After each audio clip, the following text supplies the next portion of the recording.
Bonjour. Good afternoon, everyone. Welcome to meeting number 74. Please, order, please. Pursuant to the order of reference of Tuesday, February 25, 2013, and the motion adopted by the committee on Wednesday, February 27, 2013, min estimates 2013-14, vote 45 under Justice. So we will discuss vote 45 under Justice, and first I will recognize the witness with us. The Privacy Commissioner of Canada, Jennifer Stoddart, accompanied by Chantal Bernier and Daniel Nadeau. I will give you 10 minutes for your presentation, and then we'll go to questions and answers. So you have the floor, and thank you for being here. Thank you, Mr. Chair. Chair, members of the committee, it's a pleasure to be here today once again to discuss our office's main estimates for this coming fiscal year. Joining me today are Assistant Commissioner Chantal Bernier, who, as you know, is in charge of our day-to-day operations, along with our Chief Financial Officer and Director General of Corporate Services, Mr. Daniel Nadeau. During my time today, I look forward to outlining and discussing some of our major priorities for the year ahead. For our office, this is a year marked by both continuity and transition. On one hand, our main program activities remain the same. On the other hand, we will see change in the form of moving to a new headquarters and to a change in leadership. I'll start by talking about what remains the same. First of all, let me go over planned spending by program area. Overall, we have a planned operating budget of some $29.1 million spread among 4 key program activities. First, we have the program activity of compliance, which includes the investigation of privacy-related complaints, as well as reviewing privacy impact assessments and undertaking audits of organizations. And in the coming year, this area will account for just over $11.1 million of our budget. Next, we plan to devote some $4.6 million to the area of research and policy development, under which we examine emerging privacy issues as well as provide advice to Parliament on the privacy aspects of proposed legislation. In order to continue informing individuals of their privacy rights and organizations of their obligations under the law, we intend to invest just over $3.1 million to public education and outreach program activity. And then finally, we intend to direct just more than $10.1 million to the area of internal services. This includes functions such as human resources management, administration, and asset management. This both represents an increase from the last fiscal year and accounts for an overall increase in our budget. I want to take a moment, honourable members, to explain why this is so. In short, the increase you see is caused by a one-year injection to cover our costs brought on by the move of our headquarters, one made necessary by a long-term retrofit to our current space. I'd like to talk now a bit about my concerns for an orderly transition in my office. While we are a relatively small organization, relocation comes with expense, and our costs are being covered by a $4.1 million interest-free loan, one which we will repay the Treasury Board Secretariat over the next 15 years.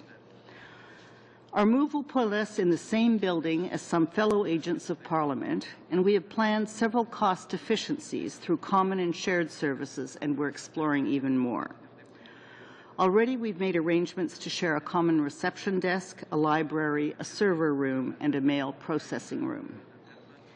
This action contributes to our wider commitment to continuously improving our business processes to make the most of our existing resources. This is an important priority for our organization, given the current economic environment. And as I noted in last year's remarks, while not mandated to make reductions under the Deficit Reduction Action Plan, our office answered the call to adhere to its spirit and intent. As a result, we will have implemented savings of 5% or $1.1 million per year within our total budget by the end of fiscal year 2014-15. In sum, while our figures show an increase because of the cost of our move, the resources we have available to meet the privacy needs of Canadians largely remain at the levels set for the last fiscal year.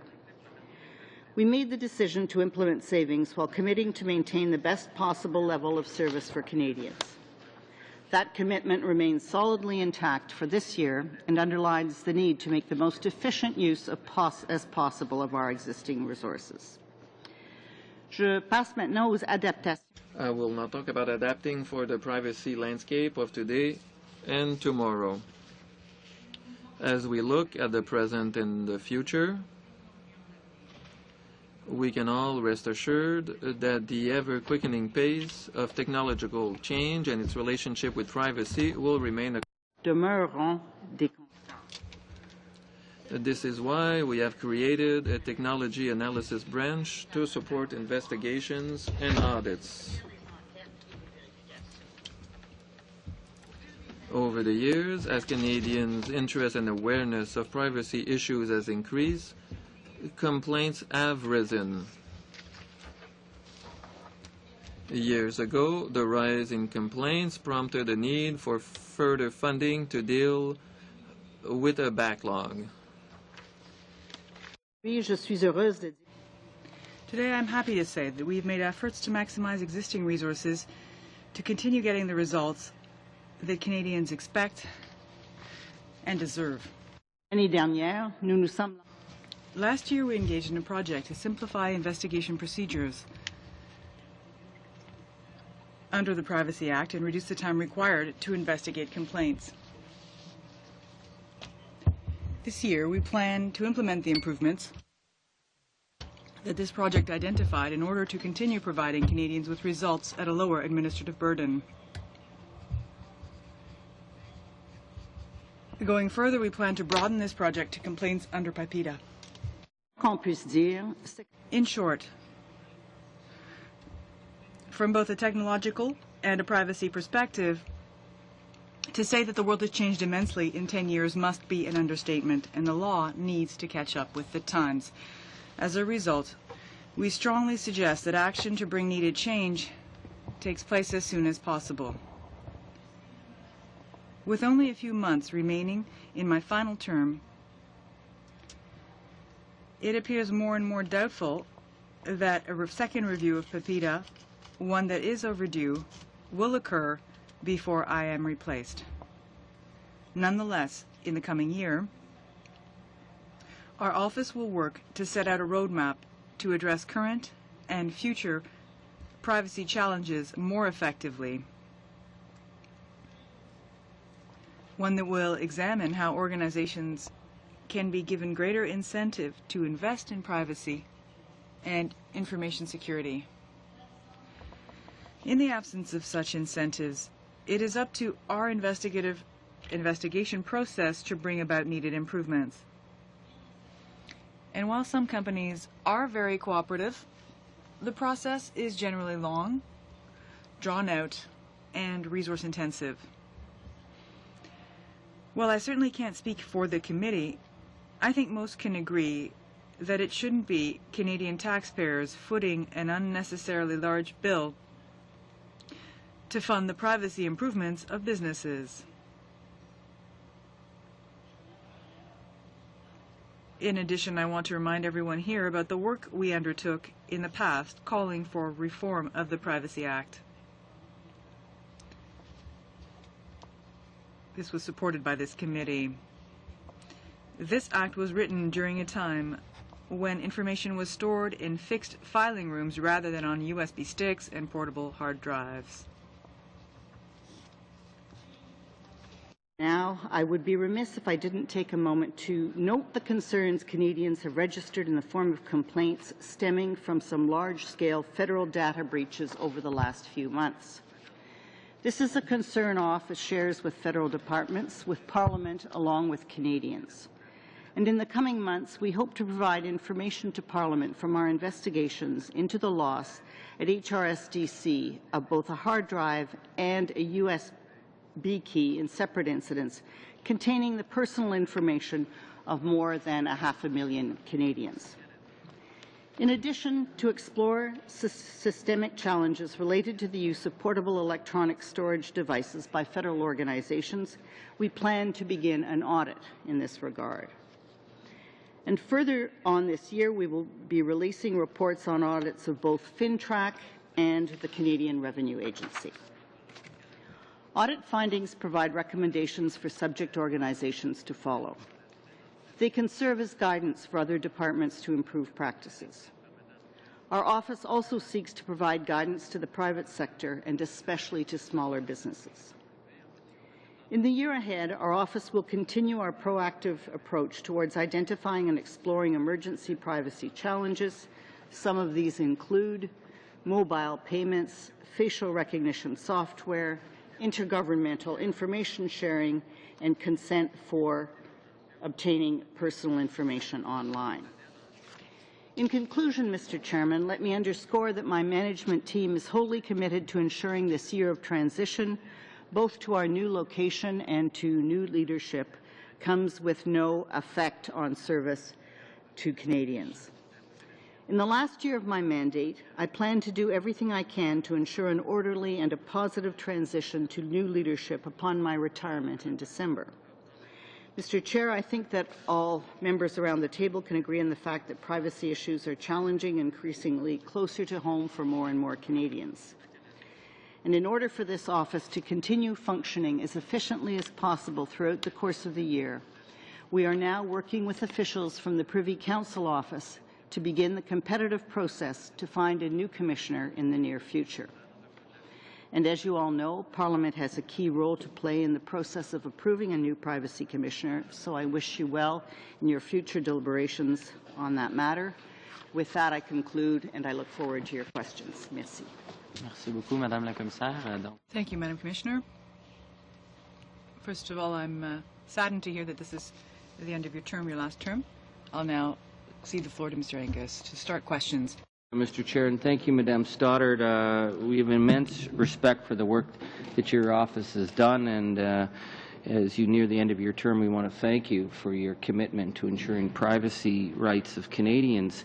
I'm interested in you mentioned the need to update PIPEDA, and we're in a completely changed world now, and we see that you're talking about complaints are rising. We see just some poor protocol where the government lost 500,000 people's financial information. We have issues like that. We have international cyber gangs. We have all manner of fraud that can happen if people don't take the issue of private information seriously.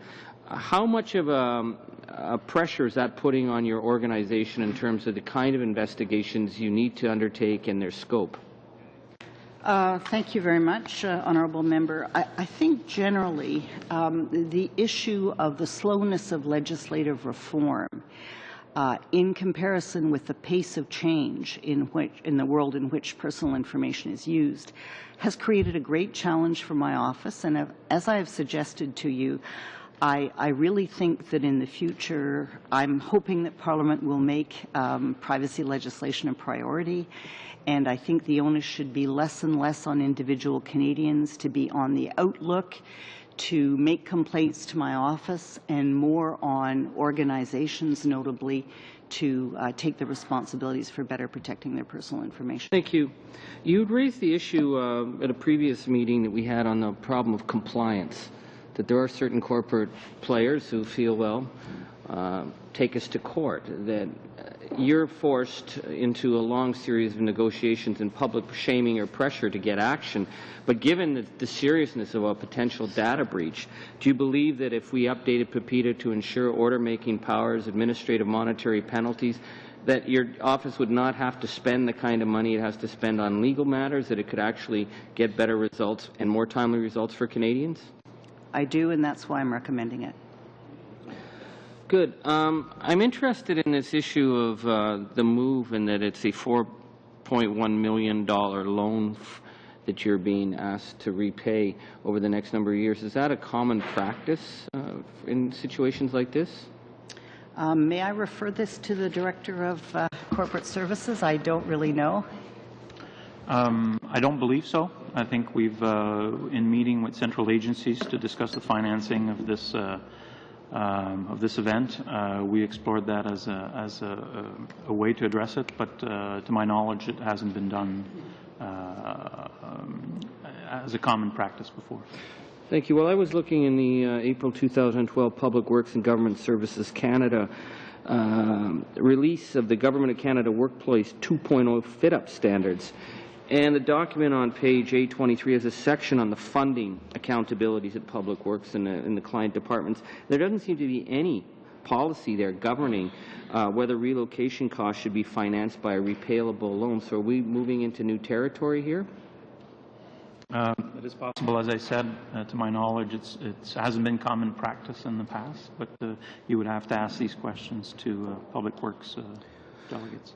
I'm looking at your planned spending for strategic outcomes program. It's being reduced $2 million up to 2015-16. So would that be where you're paying the loan from, and does that mean there's going to be more pressure on your office as that budget is decreased? The repayment of the loan, as is mentioned, the loan is for $4.1 million.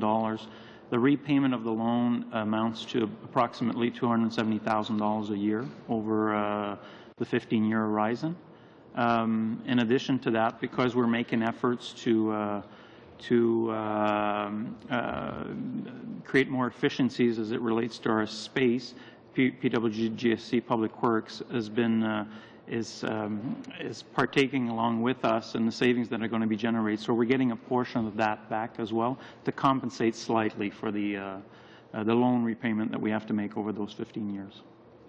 Delivery goes from $26.9 million in 11-12 up to $24.3 million in 15-16, and we're talking about increased pressures and the need to establish better response times because of the threat to citizens' privacy in an age of cyber fraud. How will those cuts affect the service deliverables that the Canadians are expecting? We're working very hard to try and provide countervailing trends to these cuts, notably the modernization process of both investigation operations in order to put the emphasis on early resolution, and between 20 and 25% of our complaints are now early resolved, as well as other measures in order to offset these budget decreases. So if you had the compliance, order-making powers, and administrative monetary penalties, do you feel that that 25% margin would go up higher and you'd actually be able to get better savings in the long term and ensure the safety of Canadians' privacy data online? I think Canadians overall would be better served by that. The exact granular implication of that, I think, has yet to be seen. Sometimes organizations with greater powers meet with greater resistance at some point. That is a possibility. The problem that I have noticed is I think the lack of powers means that our legislation and we are not taken seriously until a certain amount of time and effort has gone into dealing with them. Very much. Ms. Davidson, you have the floor. And welcome, Commissioner, and your colleagues along with you. It's certainly a pleasure to have you back here again. We always enjoy hearing about the great work that you're doing, and we thank you for what you are doing for privacy issues for Canadians. It just, it never fails to amaze me that we can think that we can keep up with privacy issues with the way technology is changing.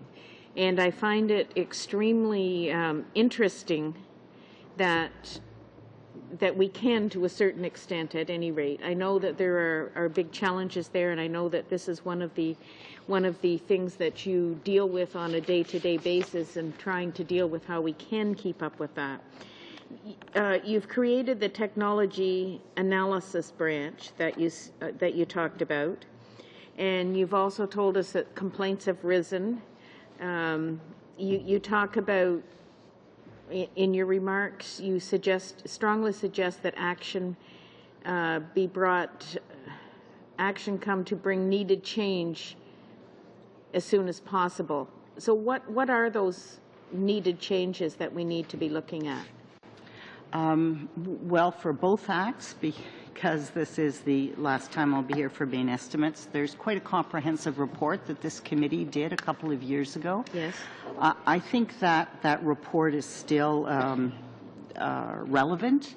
I would add to that the issue of some measures of data protection, data breach for the Privacy Act. Many Canadians are extremely concerned about the safety, security of their information held by the federal government. This has come out of some of our recent polling, so I would add that to the committee's last report. In terms of the private sector legislation, as I said when you were wrapping up your hearing on social media networks and so on, the Canadian law is now over 10 years old and has lagged behind reforms in almost every country that we could compare ourselves, notably the G8, in terms of not having the either the substance or the consequences, kind of the heft necessary for it to be taken as seriously as it should by the increasing international online players who are the big users of personal information. And so I would hope that Parliament coming forward could look at that law once again and give it the cutting edge that it needs to better protect privacy. Thank you. I still don't understand, I guess, how we can be at the leading edge instead of always trying to catch up when it comes to privacy and technology. To me, the technology always changes so quickly that we are in a reactive mode. Yes, I think we're always in a reactive mode. I think that's the nature of the world. There's creative entrepreneurs out there who come up with new inventions, and the rest of society adapts to that. And certainly the legal system has always been behind changing reality, and that is through history. I guess the issue is when the reality has changed so much compared to the legislation that is or is not there, that it becomes a problem. I'd also draw to your attention anti-spam legislation. Again, Canada is one of the few countries that doesn't have anti-spam legislation yet in force because the regulations have not yet been published, and that's an unfortunate delay. I'd just like to go back a couple of minutes to your to the relocation. And I'm just wondering how the office is managing this relocation. Will it have, I expect it will have some impact, but what kind of an impact will it have on the office's work, and what would that impact be? Thank you for the question. Yes, just to put it in context, Honourable Member, the office has been in the same building in downtown Ottawa, not far from here, for almost its whole existence. This building is being renovated, therefore we were told that we had to vacate the premises. And at that point of the new state-of-the-art buildings that were available that were close by, one was free in Gatineau, which also attracted the interest of other agents of Parliament. So this is a big move, the whole office, and we're forced to this move. Unlike other departments, and to follow up on another honourable member's question, we don't have, bits of cash left around through which we could finance a move. That's why we had to get specific money. The move impacts the personnel. It impacts almost all our operations because not only do we move to a new kind of template for workspace, we have to renew a lot of our IT equipment, even our phone lines and so on. So that is going to be a big and it's a costly change. The transition, I think, is being very ably managed by Mr. Nadeau and his staff. However, it is disruptive, and for this reason, we have not set ourselves any ambitious new goals for this year. We're trying to continue on with our work and ensure an orderly transition both to a new office and for a new commissioner. So you were in this new location, you're going to be sharing resources with other officers of Parliament, is that correct? Yes, we are. And how many other officers? The other officers in the building are Elections Canada is the largest space, the Information Commissioner, and the Commissioner of Official Languages.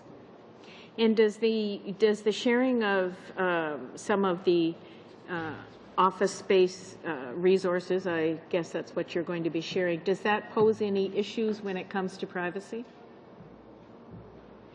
No, I don't think so, because we would raise that consistently, because that's our job. So we cannot share things to the extent that the personal information of Canadians is compromised, and those are some of the discussions that Denya Nadeau has with his counterparts. Okay. You talked in your opening remarks about your 4 policy priorities. Could you just outline those again briefly for me? Yes, the 4 policy priorities for some years have been identity integrity, new information technology, national security, and genetic privacy. And Si vous pouvez faire I'm done. Une question rapide, vous avez encore quelques. Quick question, if you like. You have a few seconds left. ask what progress you've made on those priorities since they've been introduced. Oh, that's a question that would take a long time to answer. We're trying to cap off those activities specifically with a different event or a publication this year, just to kind of, mark a pause and try and look back and see what we've done. So there's different activities or publications for each of them. Okay, thank you. Merci. Donc, je cède la parole à Monsieur Andrews maintenant pour Mr. Andrews, you have 7 minutes. Welcome, Commissioner, again. My first question is regarding the investigative complaints and the time in which it's required to investigate complaints. And how are your statistics on the number of complaints you've been getting and the time frame in which you've been responding to them? You mentioned in your introduction that you've been getting more complaints as more people get knowledgeable. Have you been tracking your statistics on how successful you have been in investigating these? Yes, we track these very carefully on a monthly and indeed a weekly basis. Could I refer the rest of this question to the Assistant Commissioner who oversees the complaint process? Thank you. Well, thank you for your question, because this is good news. This is a good news story. So indeed, the complaints have increased, yet through the efficiencies that we have managed to build in our processes, through the modernization process that the Commissioner was just referring to, we have been able to actually reduce timelines. So, for example, in spite of an increase on complaints, we have reduced the timelines for the complaints management or treatment from 14.3 months to 12.6. In addition to that, we have an increase by 46% in the early resolution, which means that the complainant doesn't even necessarily have to file a complaint that goes through an investigation, but gets resolution in a timely fashion. What is the biggest demand time constraint on your investigative unit? Is it dealing with the outside agencies, the inside agencies, departments? What's the biggest drain on your resources? Well, you've just named it. Clearly, the delays that are in the respondents are a huge factor and a factor on which we have little control. We do make a point of insisting on them meeting their timelines, but going back to further questions on what is impact, what is the pressure, the technological complexity, which was mentioned earlier, means that it's tougher for all of us, ourselves, the investigators, as well as the respondents, to establish truly what has happened in a breach. Commissioner, you talked about beginning of an audit in regards to the electronic storage devices.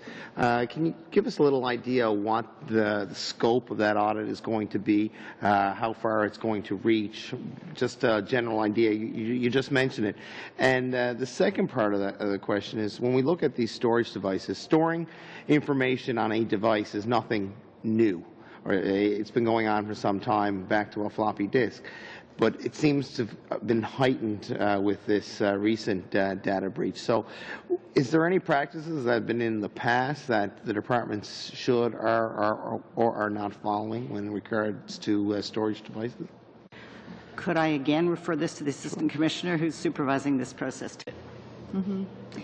So we would break down the protective measures into three categories: physical, electronic, and procedural. So physical is ensuring that all the areas where sensitive information, personal information is held, that the access is properly monitored, or that drawers, that all the filing cabinets are properly locked. Then secondly, there's electronic, and these are all the procedures such as encryption, for example, solid passwords. And if you look at our audit, for example, on wireless a few years ago of certain federal institutions, we do find, for example, that the passwords were not secure, that threat and risk assessments on the wireless technology were not properly made. And then the third category is procedural. So that is all the policies surrounding the management of the information. For example, who has access to various information? How do we have audit trails to monitor access? So we look at the procedures, the structure of protection through these three lenses to see if indeed all the protective measures, the safeguards, are in place. How wide is your audit going to be?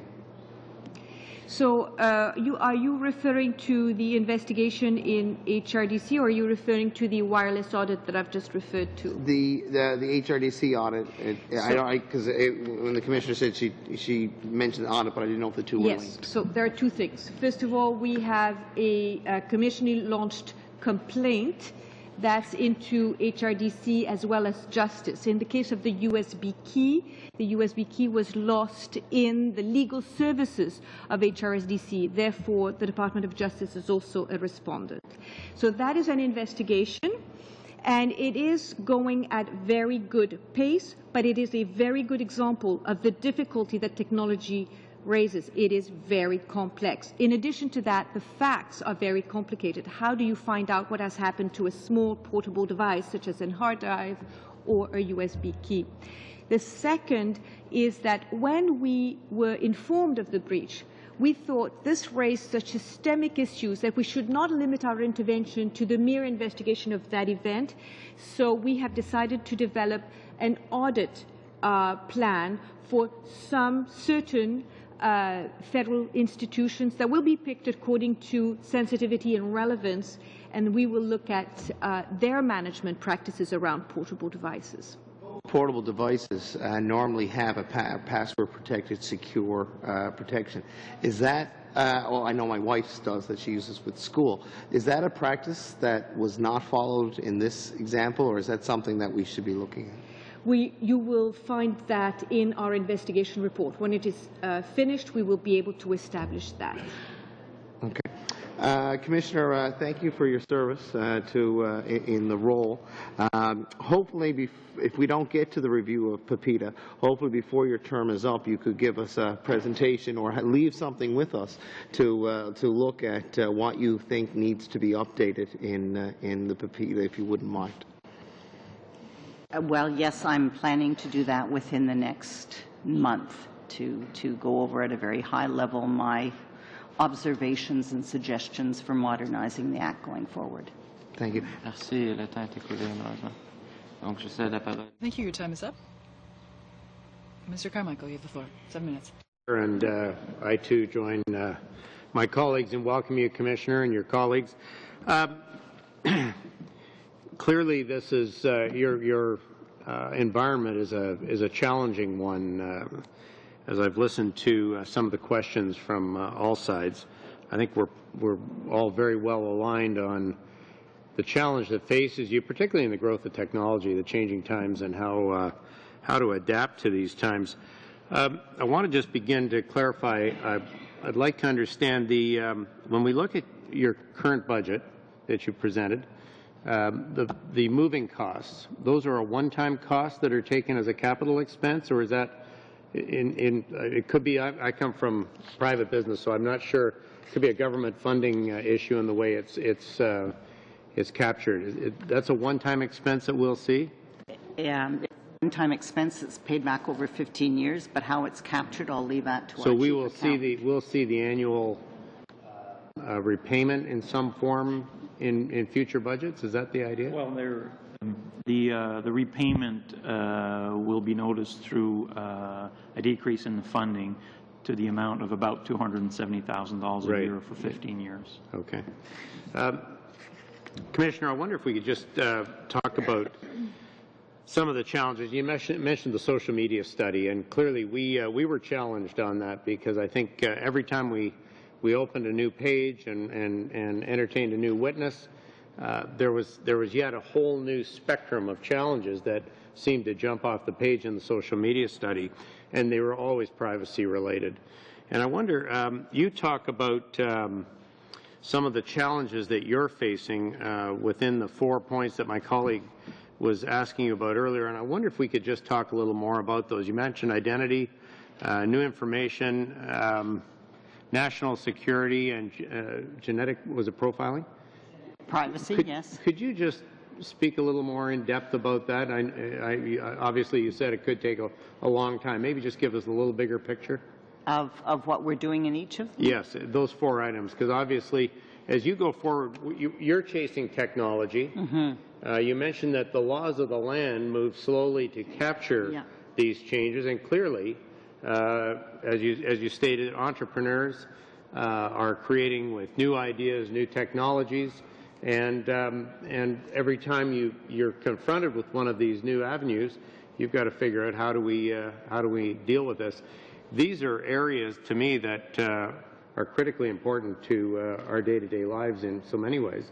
And I wonder if you could just maybe give us a little more depth and look. Yes, thank you, honourable member. These 4 priorities are just an in-house way, and the suggestion came from the personnel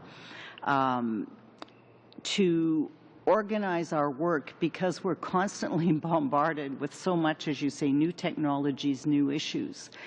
And so what do we decide to prioritize in all the questions of privacy that come up? We chose these 4. I'll just off the top of my head give you a recent example, I think, of each of these.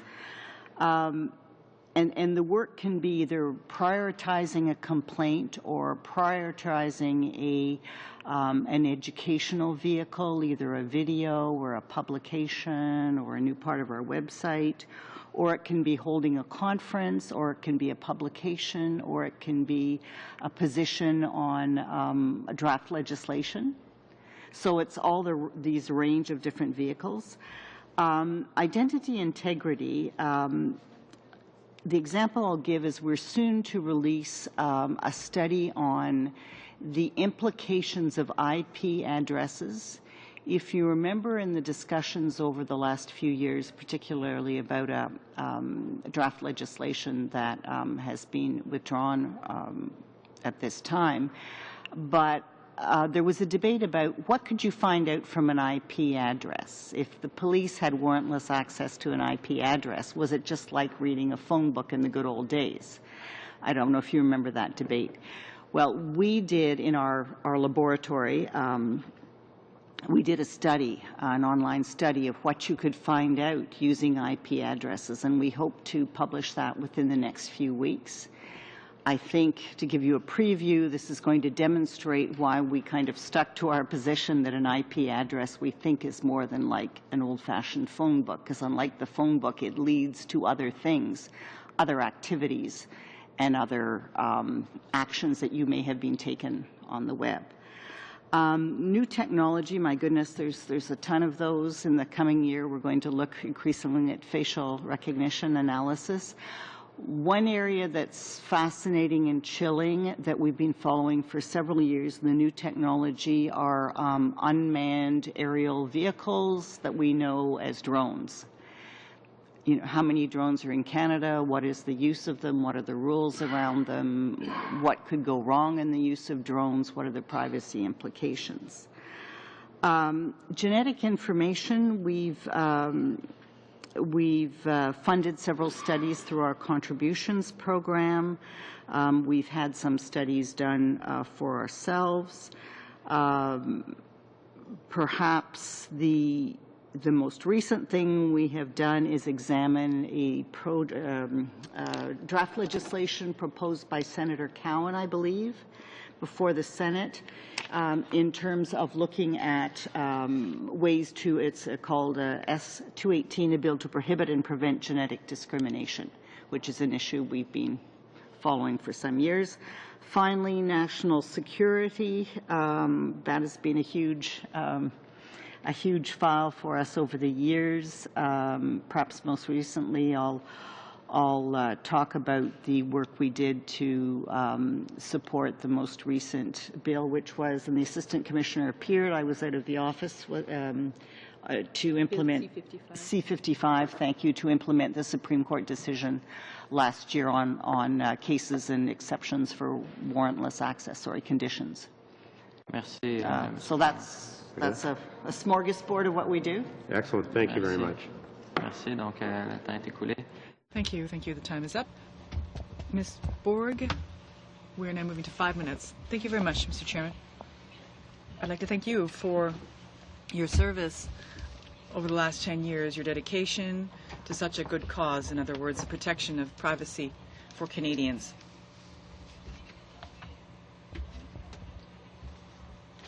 We've seen this in other cases, and when companies or organizations do not comply with recommendations, that means that you end up in court. I'd like to understand what kind of a burden is this? What does this represent for your office? And how many resources are dedicated to that? In other words, going to the courts in order to defend your recommendations. Thank you for your question. What is somewhat ironic is that if you look at our annual reports since I took office, there are relatively few cases that go ahead on merits. When we go before the federal court, it is generally to get a follow-up to our recommendations in the private sector. It's very rare that organizations managed to bring the issues fully towards the courts. They would prefer to settle out of court. But the question that I ask is, in order to settle out of court, I think what they could have done earlier in the process, instead we had to go through this process, come to findings, hire counsel, file papers before the federal court, advance in the procedures and proceedings rather, before someone in the organization said, oh, you know, this is serious, and they have real arguments. I would imagine we better pull out or settle out of court because we feel we have good arguments. That's what they'd say. And that's sort of been the pattern that we've noted from year to year. And this is what convinces me that we should, in fact, do something beforehand for the benefit of Canadians and for my office that has limited resources, and these settlements should happen earlier on in the process. Thank you. My next question. You said it's imperative for your office to continue to cooperate not only with the other provinces but also other countries. What should we do? Perhaps this might be advice you could give to the next commissioner. What can be done to maintain that kind of cooperation internationally, globally, and how can Canada play its part in this global fight, given the nature of data? If you'll allow me, perhaps I'd defer to my colleague, the Assistant Privacy Commissioner, so she may answer your question, because she's quite involved in the global network. There is a network of privacy commissioners. I'll start by saying that we are not the only ones here at the Office of the Privacy Commissioner of Canada to genuinely believe that it is important to have standardization internationally. Obviously, because data travels globally. In 2011, at the International Conference for the authorities in these matters in Mexico, a resolution was struck to create a working group on international cooperation in the enforcement of legislation for the protection of privacy. And this is enforced by a working group co-chaired by our commissioner and the UK counterpart. This working group brings together a number of commissioners from various countries and tries to determine the difficulties and obstacles to cooperation and ways of addressing them in order to improve our cooperation. One example is confidentiality. We are all bound by confidentiality rules. So in order to cooperate with another authority, we need a protocol to protect the confidentiality of our investigations. And again, to give you an example of how we've exercised this new authority, because now we have protocols with 4 countries, UK, Germany, the Netherlands, and Ireland. So with the Netherlands, we conducted the first international investigation. What happened is that we had some concerns regarding WhatsApp, an American company that produced products of the same name. Our colleagues from the Netherlands had the same concerns, so we pooled our resources. They did the technological analysis. We did more of a legal analysis and negotiations with the company. We conducted 2 coordinated investigations, and I believe we obtained excellent results, in part because the company was dealing with 2 privacy commissioners rather than 1. Further to that, we've been developing a very strong network. We've been delivering a number of speeches abroad. We are really contributing to the development of a standardization in this area. The commissioner was in Paris at the OECD to take part in this consolidation, modernization of the guidelines for the OECD, and I, that same week, was in Mexico delivering 2 speeches before our Mexican counterparts and at the University of Mexico on this issue of the global importance of protecting privacy issues. Thank you. You have my 5 minutes. And thank you, Commissioner, and your team for being here today, and obviously for your great service over many years to us. We certainly will look forward to having you back, hopefully a couple more times before you're officially retired. We enjoy you coming to this committee, and you're always very helpful and insightful. You did say in your presentation that your office was not subject to the Deficit Reduction Action Plan, although your office did, as you say, answer the call to adhere to its spirit and intent, and you did manage to implement savings of 5% from your base budget, or $1.1 million per year. Do you want to be a little bit more specific? How were you able to achieve those cost reductions, even though, and I think we all appreciate the fact that you're endeavoring to run the office and treat taxpayers' money respectfully and still provide the services you have to. How were you able to find that savings just on your own? Well, we did some very detailed examinations of our budget. $700,000 of that came from something called the fiscal framework, which I gather is money set aside by Treasury Board in the main budget, but that has not yet been granted to the office. We renounced that, which is why we're foreseeing a period of austerity for several years, because there are no credits that are available to give to us. So we renounced that. The other $400,000 we are obtaining through various cost-cutting savings, reducing the scope of many of our expenses. I mentioned the move with agents of Parliament. We hope that will save us money in various activities so that we can reduce our overhead. Because I do also note in your projections going forward that you're not recommending any reductions in your full-time equivalents over the next several years. It's noting 181 FTEs for this year, next year, and the year thereafter. So you're actually you're not achieving those cost reductions by eliminating positions within the office itself. It's other areas where you've been able to find some cost savings. And can you just comment on that complement of 181? I know some of my colleagues on both sides have talked about the challenges in the office, the caseload, the types of things that are happening. Is that a number that you're confident of, given the shift in the cases that you're dealing with, in how the general workflow in the office is working, so that number, and I'm pleased to see that you're flatlining the number. I think, again, that shows some responsibility in the times we're all dealing with right now. But Canadians expect a certain level of service as well. So the 181 FTE factor you're looking at, that's a number you're confident in going forward over the next 3 fiscal years, that you think will still maintain the levels of service and obviously achieve the goals that you've set in your work plan. Thank you for that question, Honourable Member.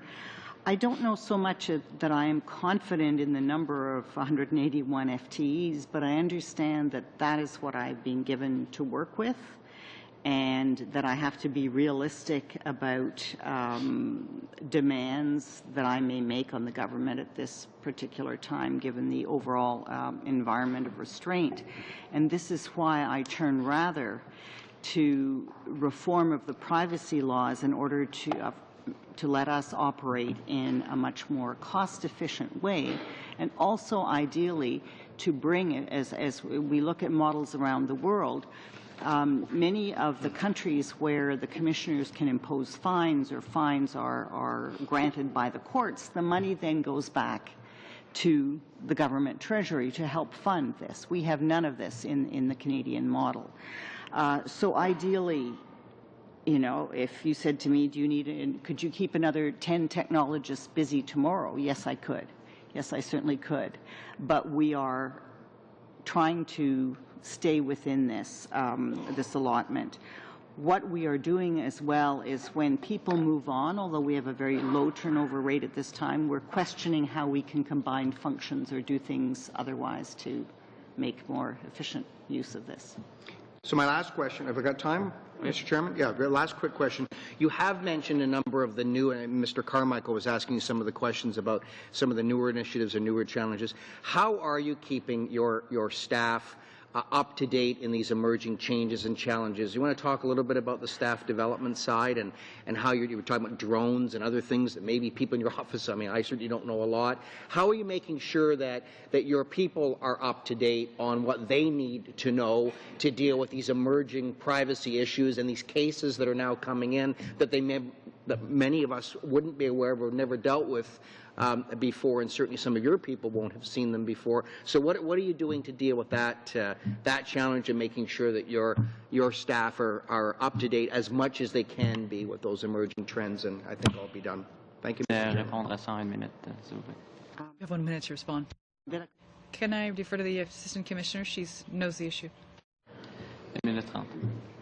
So first of all, we have a very well-developed training program, and that means both on legal issues and technological issues, as well as writing decisions. We also have a strong component on the 4 priorities. Each is led by someone who chairs a working group on that priority. And they bring in people from the outside. They will feed in research, making sure that our staff is always abreast of the latest developments on each of the priority issues. In addition to that, we have a very good, strong research function which produces internal research so that all our work is based on the absolute most up-to-date knowledge of the issues at hand. Of course, our outreach and our stakeholder relationships are very helpful in that regard. We actually listen, we actually sit down with the various stakeholders to know what is coming up so that we are always ready for it. Mr. Boulris, you have 5 minutes as well. Thank you, Mr. Chairman. Thank you to our witnesses. Thank you, Ms. Stoddard, for being here with us today. We appreciate it. First thing that I'd like to ask you is this. You've been in office since 2003. You've seen the evolution of files for a decade. This is a tough question I'm going to ask, and it has to do with the environment, really. Do you think the privacy of Canadians is better protected today than in 2003, or more at risk? It is a tough question, but I wouldn't really hesitate to answer. I think it's clear. It's more at risk, despite all the efforts deployed by my team and others. It's at higher risk because of developments in technology,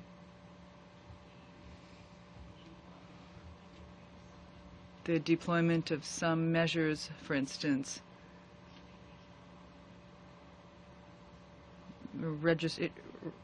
the taping of a recording of people's conversations in airports, etc. But I think if we strengthen the legislation, not simply the two bills that I mentioned today, but also I noticed that the Minister of Justice will be discussing these matters with one of his counterparts. The idea that we can strengthen the criminal code in order to address issues such as the sharing of images online, etc. I think we do have the tools we need for some of this. Speaking of tools, there's been an increase in complaints by 35%, 2010-2011, more intrusive technologies, data brokers. I didn't even know that existed before the study we conducted recently. I think it's really quite worrisome. Certain things like Street View as well, where you can see people's homes and license plates. Do you not think your office needs additional resources to deal with these additional challenges? As I said to your colleague, ideally, yes.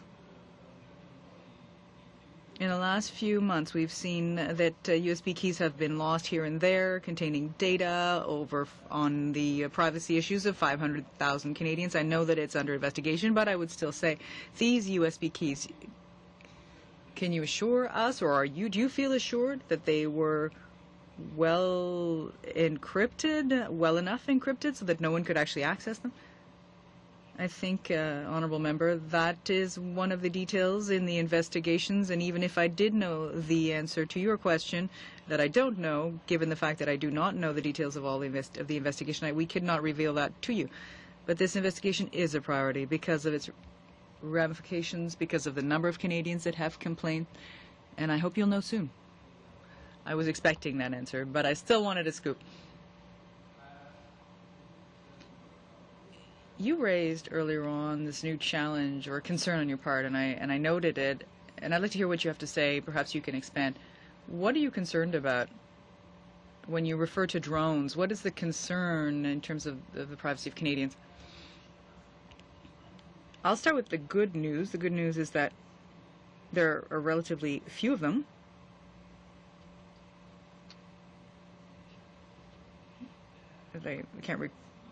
There are relatively few in Canadian airspace, and they receive permission from the Department of Transport. Their use is relatively well managed. Perhaps other people would be better aware of these, but I think the concern is that there's the ease for these devices. The ease of use, really. They could be used by amateurs.